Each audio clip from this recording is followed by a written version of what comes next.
کفار کے بارے میں بتایا گیا کہ جو لوگ کفر پر اڑ گئے ہیں ان کے دلوں پر ان کی سماعت اور بصارت پر اللہ تعالیٰ نے مہر لگا دی ہے. اب انہیں دیکھ کر بھی کچھ دکھائی نہیں دیتا, سن کر بھی کچھ سنائی نہیں دیتا, ان کے لیے دردناک عذاب ہے. بقرہ کا دوسرا رکوع جو ہے آیت نمبر 8 سے لے کے آیت نمبر 20 تک پر مشتمل ہے. اس میں کچھ لوگوں کا تذکرہ ہے جو کہتے ہیں کہ ہم ایمان لائے لیکن ان کے دل میں ایمان نہیں ہے. اکثر مفسرین کہتے ہیں کہ یہ منافقین کے بارے میں ہے, لیکن امین احسن اسلائی نے بڑا لطیف نقطہ یہاں پر دیا ہے کہ یہ ایک کردار کا نقشہ کھینچا گیا ہے ان آیات میں کہ جس کے پاس بتاؤ وہ دیکھ لے. اور دیکھا جائے تو یہ یہودی علماء کا بھی کیریکٹر اسی طرح کا تھا. انفیکٹ یہ جو منافقین مدینہ تھے یہ یہود کے علماء کے زیر سایہ ہی پنپے ہوئے تھے, اور منافقین کی جو اکثریت تھی وہ ان کو نفاق کا شعور نہیں تھا, غیر شعوری منافق تھے اور کہتے تھے خام خواہ لڑائی بھڑائی سے کیا فائدہ ہے, ہم تو بڑے اصلاح چاہنے والے لوگ ہیں, کیوں یہ مسلمان یہ وقوف لوگ ہیں یہ کیوں لڑائی بھڑائی مول لے رہے ہیں, ہم مخلص لوگ ہیں. اور تو آیت نمبر 10 میں ان کو کہا گیا کہ قلوبہم مرض, ان کے دلوں میں بیماری ہے. یہ بیماری کیا تھی؟ یہ کردار کی کمزوری تھی, ویکنیس آف کیریکٹر, کہ ایمان میں وہ کمزور تھے. اس کے بعد ان کے لیے کہا گیا وَلَهُمْ عَذَابٌ أَلِيمٌ بِمَا كَانُوا يَكْذِبُونَ. آیت نمبر 10 میں کہ ان کے لیے دردناک عذاب ہے اس لیے کہ وہ جھوٹ بولتے ہیں. یاد رکھیے گا جھوٹ بولنے والے کے لیے دردناک عذاب کی خبر سنائی گئی ہے. اور آگے کہا گیا کہ ایمان لائے ایسے جیسے یہ ایمان لائے, یعنی صحابہ کو اسوہ بتایا گیا, صحابہ کو نمونہ بتایا گیا, تو ہمارے اور آپ کے لیے بھی صحابہ کے ایمان ہی ہمارے لیے اسوہ ہونا چاہیے. رکوع نمبر 3 جو کہ آیات 21 سے 29 پر مشتمل ہے, اس میں تیسرے اور چوتھے رکوع میں قرآن مجید کی دعوت کا خلاصہ ہے. اگر آپ غور کریں تیسرے رکوع میں مذہبی فکر کی سطح پر اور چوتھے رکوع میں فلسفہ اور حکمت کی سطح پر. تو اسٹارٹنگ میں ہی یا الناس اعبدوا ربکم الذی خلقکم والذین من قبلکم لعلکم تتقون, آیت نمبر 21 میں توحید کی ڈیمانڈ آ گئی کہ اے لوگوں اپنے رب کی عبادت کرو جس نے تم کو اور تم سے پہلے کے لوگوں کو پیدا کیا تاکہ تم بچ جاؤ. آیت نمبر 23 میں کہا گیا کہ اگر تم کو اس بات میں شک ہے کہ جو ہم نے تم اپنے بندے پر نازل کیا ہے ہماری جانب سے ہے تو ایک ہی سورہ بنا لاؤ اس جیسی اگر تم سچے ہو. تو اس طرح رسالت کے لیے ڈیمانڈ ہے کہ رسالت پر ایمان لاؤ, ہمارے بندے پر جو کچھ ہم نے نازل کیا ہے وہ رسول ہے. اور آیت نمبر 24 میں ہے کہ ڈرو اس آگ سے جس کا ایندھن انسان اور پتھر ہے. تو گویا آخرت پر ایمان کی ڈیمانڈ ہے, یعنی ایمانیات ثلاثہ مکمل ہوا ان آیات میں. اس کے بعد چوتھا رکوع جو کہ آیت نمبر 30 سے 39 تک پر ہے. چوتھے رکوع میں حضرت آدم کی تخلیق, ان کی شرف خلافت اور علم سے نوازا جانا, مسجود ملائک ہونا اور ابلیس کی عداوت کا ذکر ہے. تو اس طرح دیکھا جائے تو یہود سے بہت ریلیٹ کرتی ہے وہ سچویشن کہ ابلیس آدم کے اعزاز کو دیکھ کر جل بھی گیا تھا اور یہود جو ہے محمد صلی اللہ علیہ وسلم کو رسالت ملنے اور ان پر وحی آنے کی وجہ سے جل گئے تھے. تو بہت سملر حال تھا. تو اللہ تعالیٰ نے فرمایا آدم علیہ السلام سے کہ میں زمین میں فرشتوں سے کہ میں زمین میں خلیفہ بنانے والا ہوں. تو فرشتوں نے کہا اے اللہ تو ایسی مخلوق بنانے والا ہے جو زمین میں فساد پھیلائے اور خونریزی کرے. تو اللہ تعالیٰ نے جواب دیا میں جانتا ہوں تم نہیں جانتے. اور پھر اللہ سبحانہ و تعالیٰ نے فرمایا آیت نمبر 31 میں وَعَلَّمَ آدَمَ الْأَسْمَاءَ كُلَّهَا کہ اور اللہ تعالیٰ نے آدم علیہ السلام کو ساری چیزوں کے نام سکھا دیے. یہی ہے وہ ایکوائرڈ نالج, اکتسابی علم جو زمین میں اس کی ایکسپلوریشن ہو رہی ہے, یعنی پوٹینشیل اللہ تعالیٰ نے آدم علیہ السلام میں رکھ دیا تھا اور وہی جو پوٹینشیل تھا وہ تمام انسانوں میں ہے اور اسی وہ خالی بڑھ رہا ہے, پھیل رہا ہے, سائنس ترقی کر رہی ہے. پھر آدم اور حوا کو اللہ تعالیٰ نے فرمایا کہ جنت میں رہو, پھر شیطان نے انہیں پھسلا دیا. اور پھر آدم علیہ السلام نے بہت توبہ کی اور ان کی توبہ اور اپنے رب سے چند کلمات سیکھ لیے، اور وہ کلمات آپ کو پتا ہوگا سورہ اعراف میں ہے، سورہ نمبر 7 آیت نمبر 23، ربنا ظلمنا انفسنا وان لم تغفر لنا وترحمنا لنکونن من الخاسرین۔ اللہ تعالیٰ نے ان کو معاف کر دیا، ان کو سمجھ کے شان کریمی میں چن لیے، قطرے جو تھے میرے آپ کے انفعال کے، اللہ تعالیٰ نے انہیں معاف کیا۔ پھر فیصلہ کر دیا کہ اب تم دونوں یعنی آدم اور ابلیس دونوں زمین پر اتر جاؤ، اب تمہارے لیے وہ جگہ ہے، جو ہدایت کی پیروی کریں گے ان کے لیے نہ کوئی خوف ہوگا نہ کوئی رنج، اور یہ ہدایت بھیجنے کا وعدہ اللہ تعالیٰ نے خود کیا آیت نمبر 38 میں۔ اس کے بعد 5واں رکوع ہے، اور 5واں رکوع آیت نمبر 40 سے 46 پر مشتمل ہے، اور اب یہود کی دعوت پر مشتمل ہے یہ رکوع مسلسل، اور اس میں بنی اسرائیل نام سے خطاب کیا گیا، اور سب سے پہلے آیت نمبر 40 میں نعمت یاد دلائی گئی، یا بنی اسرائیل اذکروا نعمتی التی انعمت علیکم، اے بنی اسرائیل ہماری اس نعمت کو یاد کرو کہ ہم نے تم پر کی۔ اس کے بعد کہا کہ میرے وعدے کو پورا کرو، اور وہ وعدہ کون سا تھا؟ نبی آخر الزمان سے آئیں گے تو انہیں پہچان لینا اور ان کی اطاعت اتباع کرنا۔ Book of Deuteronomy chapter number 18 verse number 18 میں بھی ذکر ہے بائبل میں۔ اس کے بعد یہود کو کہا ولا تلبسوا الحق بالباطل، آیت نمبر 42 میں کہ حق کو باطل کے ساتھ ملائے مت، خلط مت کرو، اور آیت نمبر 44 میں ان کو جھنجھوڑا گیا اتأمرون الناس بالبر وتنسون انفسکم، کہ تم دوسروں کو نیکی کا حکم دیتے ہو اور خود اپنے آپ کو بھول جاتے ہو۔ یہی طریقہ تھا ان کا، بڑے ایمان والے بنتے تھے یہود لیکن خود ساری چیزوں پر ایمان نہیں لائے، حضرت مسیح اور حضرت محمد پر ایمان نہیں لائے۔ اس کے بعد جو رکوع نمبر 6 سے لے کے 15 تک ہے، یعنی چھٹے رکوع کے آغاز سے لے کر 15ویں رکوع کی سٹارٹنگ تک وہ مسلسل یہود پر ایک قرارداد جرم پر مشتمل ہے۔ یہود پر ایک جرم کی قرارداد ہے جس کی پاداش میں سے وراثت ابراہیمی اور امامت الناس کا منصب چھین لیا گیا، اور ان کے اندر جو اعتقادی عملی اور اخلاقی گمراہیاں پنپ گئی تھی اس کا ذکر ہے۔ اور اگر ہم غور سے اس کو دیکھیں تو امت مسلمہ کا ایک دھندلی سی تصویر بھی ہے، کیونکہ اللہ کے رسول کا فرمان بخاری مسلم کی متفق علیہ روایت ہے کہ تم لازماً اپنے سب پہلوؤں کی پیروی کرو گے، اور ترمذی کی روایت ہے کہ میری امت پر بھی وہ سب کچھ وارد ہو کر رہے گا جو بنی اسرائیل پر ہوا تھا۔ تو اس طرح ان کے اندر جو کچھ پایا گیا اس پہ ہمیں اپنی جھلک دیکھنی چاہیے۔ اب جو آگے کے رکوع بیان کرنے جا رہے ہیں ان کو اگلوں کی داستان سمجھ کے نہ سنیے گا بلکہ اپنے کو اس آئینے میں چیک کرنے کی ضرورت ہے۔ چھٹا رکوع جو ہے آیت نمبر 47 سے 59 تک پر مشتمل ہے، اور اس میں اللہ تعالیٰ نے موسیٰ علیہ السلام کا ذکر کیا کہ جب 40 رات کے لیے ان کو کوہ طور پر بلایا تورات عطا کرنے کے لیے، تو ان کے پیچھے ان کی قوم نے کیا کیا؟ بچڑے کی پرستش کی، آیت نمبر 51 میں۔ تو پھر اس کی سزا ان کو سنائی گئی، فاقتلوا انفسکم، تو قتل کرو اپنے آپ کو، آیت نمبر 54 میں، یہاں تک کہ مرتد کی سزا طے ہو گئی قتل، اور 70,000 افراد کو شرک کی پاداش میں قتل کیا گیا۔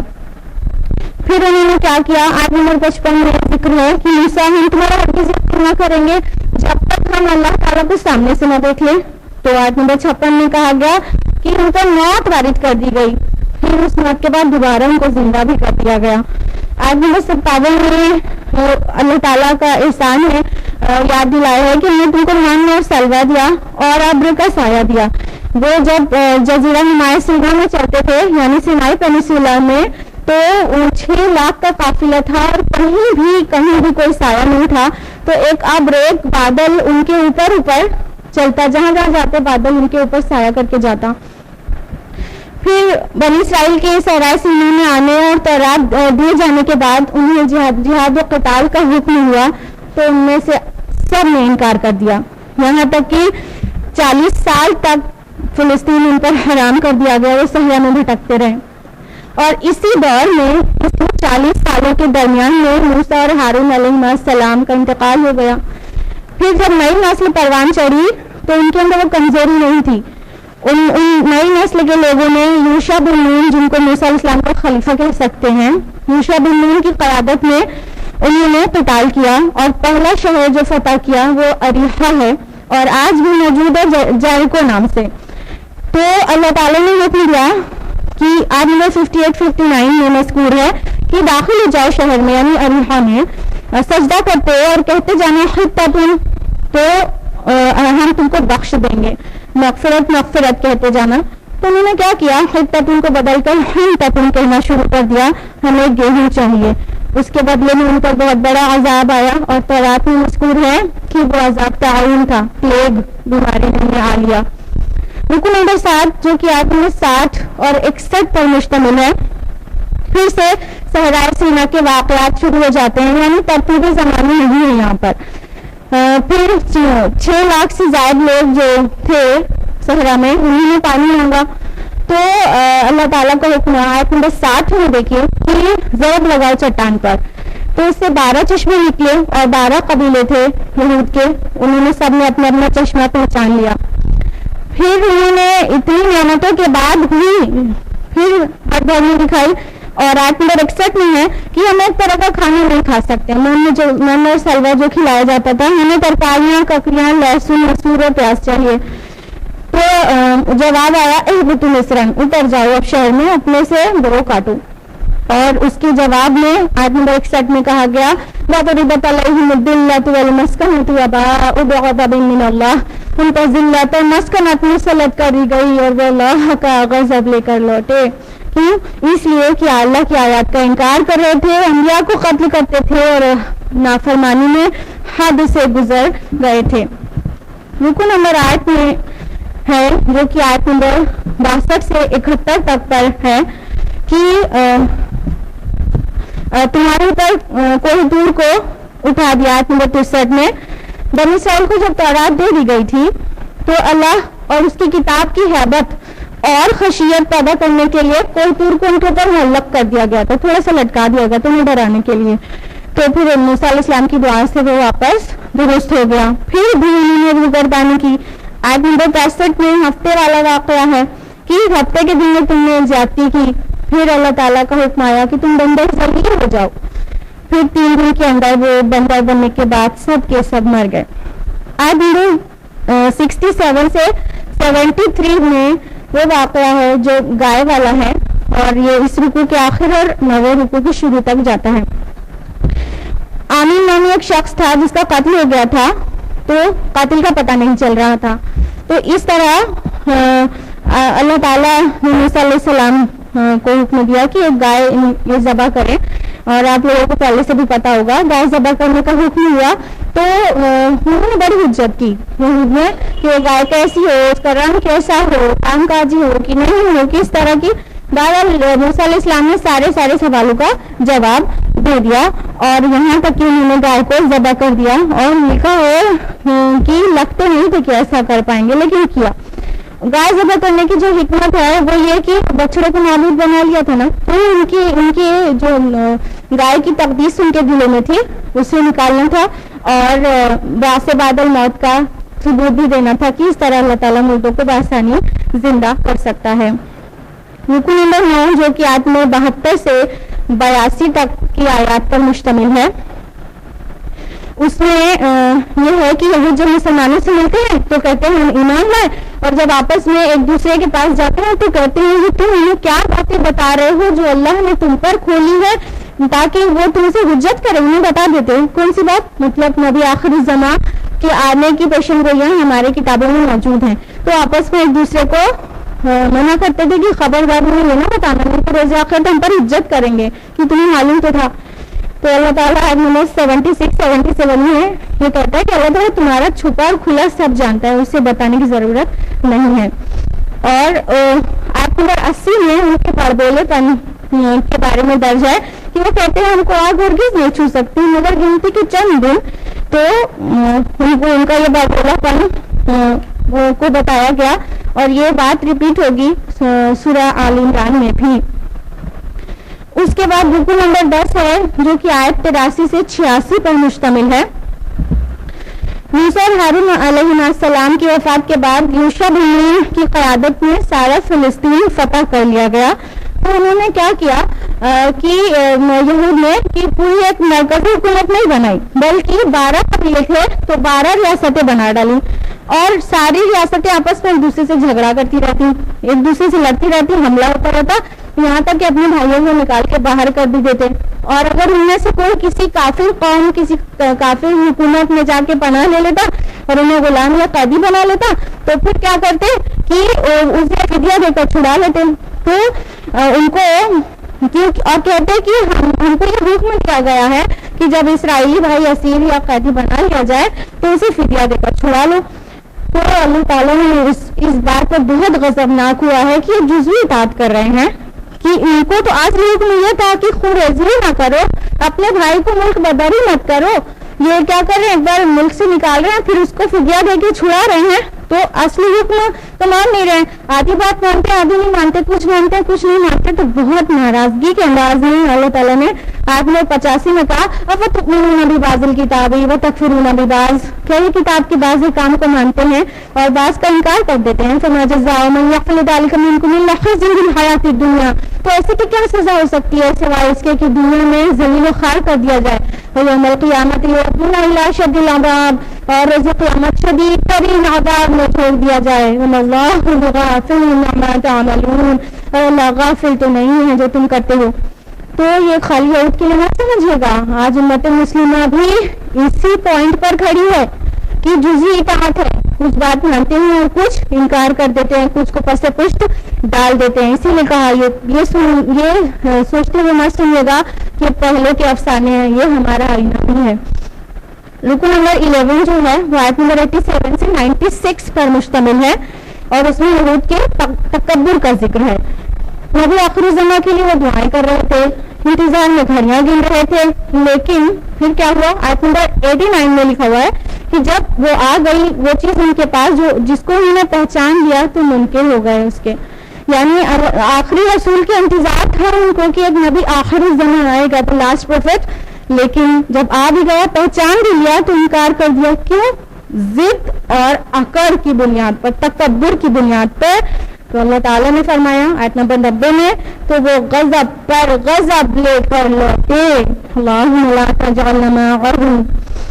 آیت نمبر 93 میں ہے کہ ان سے جب کہا گیا کہ سمعنا واطعنا کہو, کہ ہم نے سنا اور ہم نے مان لیا, تو انہوں نے کیا کیا, پھر سمعنا وعصینا کہنا شروع کر دیا. ہم نے سنا اور ہم نے نافرمانی کی.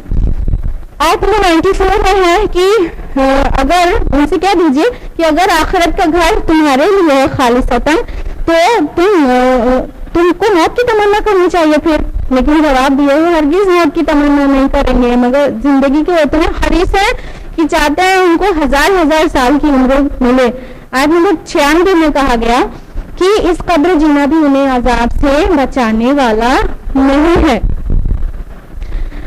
اور رکوع نمبر 12 جو آیات 97 to 103 پر مشتمل ہے, اس میں ذکر ہے کہ یہود کا جو تصور تھا کہ جو آخری نبی ہوگا وہ بنی اسرائیل سے ہوگا, تو وہ ہو گیا بنی اسماعیل سے. تو ان کو بڑی عقل لاحق ہو گئی, دشمنی کو اتارو ہو گئے, یہاں تک کہ جبریل علیہ السلام کو اپنا دشمن ماننے لگے کہ وہ وحی لے کر محمد کے پاس کیوں گئے صلی اللہ علیہ وسلم, وہ بنی اسماعیل کے پاس کیوں گئے, بنی اسرائیل میں سے کسی شخص کے پاس کیوں نہ آئے. تو اللہ تعالیٰ نے ان کے بارے میں کہا کہ جو آیت نمبر 98 میں کہ جو بھی فرشتوں کا, رسولوں کا, جبریل اور میکائیل کا دشمن ہے اللہ اس کا دشمن ہے. اور جب انسان کے اندر حسد پیدا ہو جاتی ہے نا تو وہ کیا کرنے لگتا ہے, جادو, ٹونا اور تعویذ عملیات, اس طرح اس کا دماغ چلا جاتا ہے. ہاں, تو ان لوگوں نے بھی یہی کیا. آیت نمبر 102 میں ہے کہ بابلونیا یعنی بابل جو کہ عراق کا پرانا نام تھا, وہاں پر اللہ تعالیٰ نے لوگوں کی آخری آزمائش کے لیے 2 فرشتے ہاروت اور ماروت کو نازل فرما دیا. اور وہ لوگ ان سے لوگ جادو سیکھا کرتے تھے. آیت نمبر 102 میں ہے کہ وہ اطمینان حجت کر دیتے تھے, وہ کہتے تھے یہ جادو نہ سیکھو, یہ کفر ہے, ہم آزمائش کے لیے بھیجے گئے ہیں. باوجود اس کے لوگ ان سے جادو سیکھا کرتے تھے. اور ایمان کا تقاضا کیا ہے؟ وہ تو یہ کہ مومن کو کامل یقین اللہ پہ ہونا چاہیے, خیر و شر کا کل اختیار اللہ کو ہے.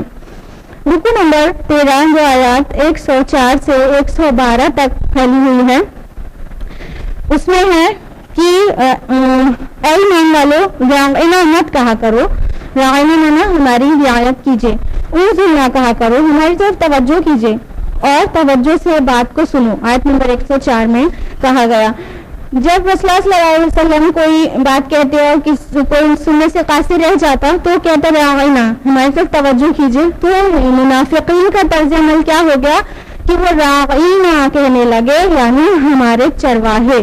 تو اللہ تعالیٰ نے ایسے لفظ کو استعمال کرنے سے ہی منع فرما دیا کہ راعنا کہا ہی مت کرو, انظرنا کہہ دیا کرو. اور یہود کا بربولا پن آیت نمبر 111 میں وہ کہتے تھے وَقَالُوا لَن يَدْخُلَ الْجَنَّةَ إِلَّا مَنْ كَانَ هُودًا أَوْ نَصَارَىٰ, کہ وہ کہتے ہیں کہ یہود اور نصارہ کے علاوہ جنت میں کوئی نہیں جا سکے گا. تو اللہ تعالیٰ نے کہا کہ کوئی ان سے کہا ہاتھ برہانکم, اپنا ثبوت پیش کرو اگر تم سچے ہو. اور یہ بھی قاتل کا امانی کیوں ہوں, یہ تو ان کی خواہشات ہیں, خواہشات یعنی وشفل تھنکنگ ہے, اپنے آپ کو بڑا سمجھ رہے ہیں, صرف وہی جنت میں جائیں گے. ہاتھ برہانکم, اپنا ثبوت پیش کرو ان کنتم صادقین, اگر تم سچے ہو. رکو نمبر 14 جو کہ آیات 113 سے 121 تک پر ہے, یہاں پر خطاب تو دراصل بنی اسرائیل سے ہی ہے, لیکن اہل مکہ کی طرف اشارہ ہونا شروع ہو گیا ہے. آیت نمبر 114 میں ہے کہ اس شخص سے بڑھ کر ظالم کون ہوگا جو اللہ تعالیٰ کی مسجدوں سے روکے. تو یعنی مشرکین مکہ نے حرم میں داخلہ ممنوع کر دیا تھا مسلمانوں کا, اور یہ 6 ہجری میں اللہ کے رسول عمرہ کے لے گئے اور صحابہ گئے اور واپس لوٹنا پڑا. پھر 7 ہجری میں گئے. یہ 7 سال بہت شاق گزرا تھا آپ صلی اللہ علیہ وسلم و صحابہ پر. تو اب اشارہ ادھر شروع ہو گیا ہے. اور آیت نمبر 115 میں کہا گیا مشرق اور مغرب سب اللہ ہی کے ہیں, یعنی اب تحویل قبلہ کی تمہید شروع ہو گئی. ابھی آگے تحویل قبلہ کی بہت مفصل بحث چلے گی, یہیں سے تمہید شروع ہو گئی.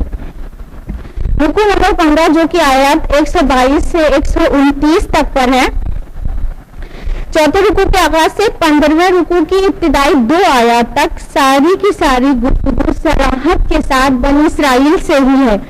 اور اس کے بعد اب ذکر شروع ہو رہا ہے ابراہیم علیہ السلام کا. ابراہیم علیہ السلام کی نسل سے ہی تھے بنی اسرائیل بھی اور بنی اسماعیل بھی, اور بنی اسرائیل سے مسلسل رسالت اور نبوت کا سلسلہ چلتا رہا. لیکن بنی اسماعیل جو تھے تو اسماعیل علیہ السلام سے وہ منقطع ہو گیا تھا نبوت اور رسالت کا سلسلہ, اور 3000 سال کے بعد محمد رسول اللہ صلی اللہ علیہ وسلم کی بعثت پر وہ پھر سے کنٹینیو ہوا 3000 سال کے بعد. تو امامت الناس بنی اسرائیل سے بنی اسماعیل کو پھر سے منتقل ہو گئی. تو بنی اسرائیل کو اب یہ بتایا جا رہا ہے کہ تمہارے جد امجد ابراہیم علیہ السلام ہی تو ہیں, یعنی یہ جو نسل بنی اسرائیل ہے تم, یہ بھی وہی تمہارے بھی جد امجد ابراہیم ہے, اور یہ جو بنی اسماعیل لوگ ہیں یہ لوگ تو ابراہیم علیہ السلام کے ہی خاندان سے ہیں. تم کیوں ڈفرینشیٹ کر رہے ہو, تم کیوں نہیں مان رہے ہو, کیوں قبول نہیں کر رہے ہو؟ آخر ابراہیم علیہ السلام نے ہی خانہ کعبہ کی تعمیر کی تھی, اور اب اسی خانہ کعبہ کو توحید کا مرکز بنایا جا رہا ہے, تو تمہیں اتنا برا کیوں کر لگ رہا ہے؟ چنانچہ رکوع نمبر 15 سے لے کے 18 تک گفتگو کا جو اصل موضوع ہے وہ تحویل قبلہ ہے, 15ویں رکوع سے لے کر 18ویں رکوع تک. آیت نمبر 124 میں قال انی جاعلک للناس اماما, اللہ تعالیٰ نے ابراہیم علیہ السلام سے فرمایا کہ میں تم کو دنیا کا امام بنانے والا ہوں. تو ابراہیم علیہ السلام نے جھٹ سوال کیا اور میری اولاد میں سے بھی؟ تو فرمایا میرا عہد ظالموں کے متعلق نہیں, یعنی آپ کی جو پیروی کرے گا تو ٹھیک ہے, لیکن جو آپ کی پیروی نہیں کرے گا اور جو آپ کی طرح نہیں رہے گا اور ظلم کرے گا, گناہ کرے گا, نافرمانی کرے گا, ان کے لیے میرا کوئی وعدہ نہیں. اللہ تعالیٰ نے فوراً واضح کر دیا. پھر اس کے بعد آگے کی آیات میں خانہ کعبہ کی تعمیر کا ذکر ہے کہ کس طرح سے ابراہیم اور اسماعیل علیہ السلام نے خانہ کعبہ کی تعمیر کی. آیت نمبر 129 میں وہ عظیم الشان دعا ہے ابراہیم علیہ السلام کی جس کا مظہر محمد رسول اللہ صلی اللہ علیہ وسلم ہے. دعا مانگی ابراہیم علیہ السلام نے, اے رب ان لوگوں میں سے انہی کے بھائیوں میں سے ایک رسول اٹھا جو انہیں تیری آیات پڑھ کر سنائے, جو انہیں کتاب اور حکمت کی تعلیم دے اور ان کو پاک کرے. تو اس کا جو مظہر ہے وہ رسول اللہ صلی اللہ علیہ وسلم ہے. اس کے بعد رکن نمبر 16 ہے جو آیات 130 سے 141 پر مشتمل ہے, اور اس میں یہود کے بارے میں کہا گیا آیت نمبر 135 میں, اور وہ کہتے ہیں یہودی ہو جاؤ یا نصرانی ہو جاؤ تو ہدایت پا جاؤ گے. کہہ دیجئے ہم تو پیروی کریں گے ابراہیم کے طریقے کی بالکل یکسو ہو کر. یعنی ابراہیم علیہ السلام کے یہودی تھے کہ نصارہ تھے, تو ہم تو یعنی اے محمد اور اصحاب محمد آپ سب کہہ دیجئے کہ ہم تو ابراہیم علیہ السلام کی پیروی کریں گے یکسوئی کے ساتھ. وہ حنیف تھے, ہم بھی اسی کی پیروی کریں گے. یہاں تک کہ آیت نمبر 138 میں کہا کہہ دیجئے صبغۃ اللہ, ہم نے تو اللہ کا رنگ اختیار کر لیا ہے, ومن احسن من اللہ صبغہ, اور اللہ کے رنگ سے بہتر کس کا رنگ ہوگا. اس طرح آیت نمبر 141 میں اختتام ہوتا ہے پہلے پارے کا, اور اس میں واضح کر دیا گیا کہ ان لوگوں نے جو کمائی تھی وہ ان کے لیے ہے, اور جو کمائی تم نے کی وہ تمہارے لیے ہے. تم سے ان کا حساب نہیں لیا جائے گا اور ان سے تمہارا حساب نہیں لیا جائے گا. اس طرح آیت نمبر 41 پر پہلا پارہ مکمل ہوتا ہے, اور الحمدللہ ہم لوگوں نے پہلے پارے کا خلاصہ مکمل کیا. ربنا تقبل منا انک انت السمیع العلیم وآخر دعوانا الحمدللہ رب العالمین. آج کے لیے اتنا ہی. جزاکم اللہ خیرا, والسلام علیکم ورحمۃ اللہ وبرکاتہ.